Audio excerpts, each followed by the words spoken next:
Vote কারচুপির অভিযোগে ঢাকা বিশ্ববিদ্যালয়ের রোকেয়া হলের প্রভোস্টের পদত্যাগ ও হল সংসদে নতুন করে নির্বাচনের দাবিতে বিক্ষোভ করেছে হলের আবাসিক শিক্ষার্থীরা। গতরাতে হলের মূল ফটকের ভেতরে ছাত্রীরা অবস্থান নিয়ে বিক্ষোভ করেন। অপরদিকে ডাকসুর পুনঃতফসিলের দাবিতে আমরণ অনশন করছেন বিশ্ববিদ্যালয়ের ৬ শিক্ষার্থী।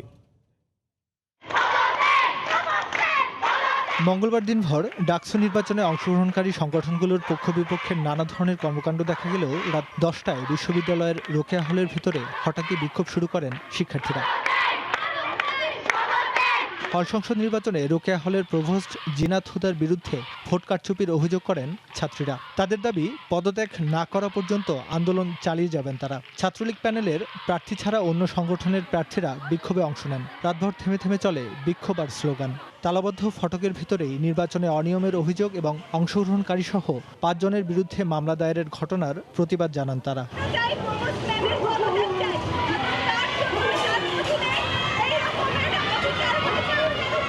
তবে এ বিষয়ে বিশ্ববিদ্যালয় প্রশাসনের কোনো বক্তব্য পাওয়া যায়নি।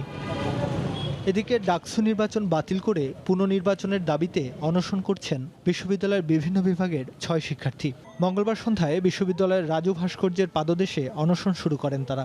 তাদের দাবি ডাকসু নির্বাচনের ফল বাতিল করে দ্রুত পুনঃতফসিল দিতে হবে। এ সময় উপাচার্য এবং প্রধান রিটার্নিং কর্মকর্তা এবং অন্য ৫ রিটার্নিং কর্মকর্তার পদত্যাগের দাবিও জানান তারা। নির্বাচনটা সুষ্ঠু ছিল না এবং এটার প্রমাণ আমরা যারা শিক্ষার্থীরা আছি তারা দেখেছে, মিডিয়ার আপনারা যারা ছিলেন তারা দেখেছেন। সুষ্ঠু বলার কোনো চান্সই নেই এখানে। 11 মার্চ যে প্রশাসনের নির্বাচনটা হইল, এই নির্বাচনের জন্য যেসব দায়ী শিক্ষক আছে বা বিভিন্ন জায়গায় দায়িত্বপ্রাপ্ত কর্মকর্তারা ছিল, তাদের সকলে দায়ভার স্বীকার করে তাদেরকে পদত্যাগ করতে হবে। সবকিছু ছাপিয়ে দাবি পূরণ হবে এমনটাই প্রত্যাশা আন্দোলনরত শিক্ষার্থীদের। এহসানুল হক শাওন, সময় সংবাদ, ঢাকা। এই মুহূর্তে ঢাকা বিশ্ববিদ্যালয়ের রাজু ভাস্কর্যের সামনে আছেন রিপোর্টার খান মোহাম্মদ রুবেল। ক্যাম্পাসের সবশেষ পরিস্থিতি জানতে সরাসরি যাচ্ছি তার কাছে। রুবেল, শিক্ষার্থীদের আমরণ অনশন কিন্তু এখনো পর্যন্ত চলছে। আপনি জানেন যে গতকাল সন্ধ্যার পর থেকে তারা এখানে বসেছিলেন। কিছুক্ষণ আগে এখানে এই যেসব শিক্ষার্থীরা এই ডাকসু নির্বাচন বাতিল করে নতুন নির্বাচনের দাবিতে আমরণ অনশন করছেন, তাদের সঙ্গে দেখা করতে এসেছিলেন ডাকসুর সাবেক ভিপি এবং সিপিবির সভাপতি মুজাহিদুল ইসলাম সেলিম। তিনি তাদের সঙ্গে সংহতি জানিয়ে গেছেন এবং যে শিক্ষার্থীরা এখানে আমরণ অনশন করছেন তাদের পিছনে আমরা দেখছি যে কিছু প্ল্যাকার্ড রয়েছে।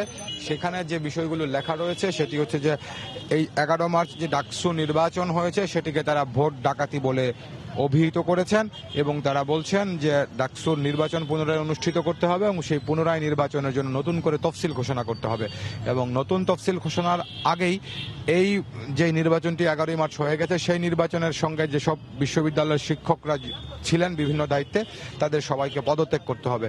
তো এসব দাবি নিয়ে শিক্ষার্থীরা এখানে বসেছেন।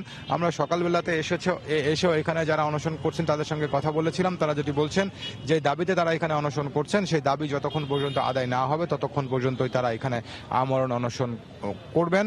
কোনো আশ্বাস, কোনো প্রতিশ্রুতি দিয়ে তারা এখান থেকে সরবেন না। তারা বলছেন তাদের দাবি মানতে হবে।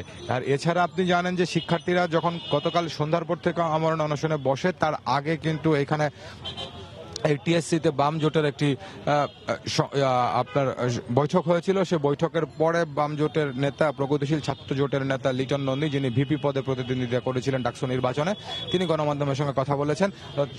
তারা যে কর্মসূচিটি আজকে দিয়েছেন সেটি হচ্ছে যে সকাল দুপুর 12টার সময় তারা এই রাজু ভাস্কর্যের সামনে জড়ো হবেন। এখান থেকে তারা মিছিল নিয়ে উপাচার্যের কার্যালয়ে যাবেন এবং উপাচার্যের কাছে তারা একটি স্মারকলিপি দিবেন এবং তাদের যে দাবি সেটি হচ্ছে যে আগামী 3 দিনের মধ্যে তাদের দাবি মানতে হবে। 3 দিনের মধ্যে দাবি পূরণ না হলে 3 দিন পরে আরো কঠোর কর্মসূচি দেওয়া হবে। তো এখন যারা অনশনকারী আছেন তারা এখানে আছেন আর তাদের সঙ্গে তাদের কিছু তাদের বন্ধুরা আছেন বা তাদের সহপাঠীরা আছেন।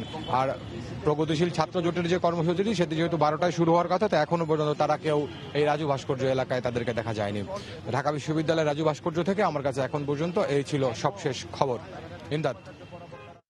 ঢাকা বিশ্ববিদ্যালয়ের রাজু ভাস্কর্যের সামনে থেকে আমাদের সাথে যোগ দিয়েছিলেন খান মোহাম্মদ রুবেল। তিনি জানাচ্ছিলেন সেখানকার সবশেষ পরিস্থিতি।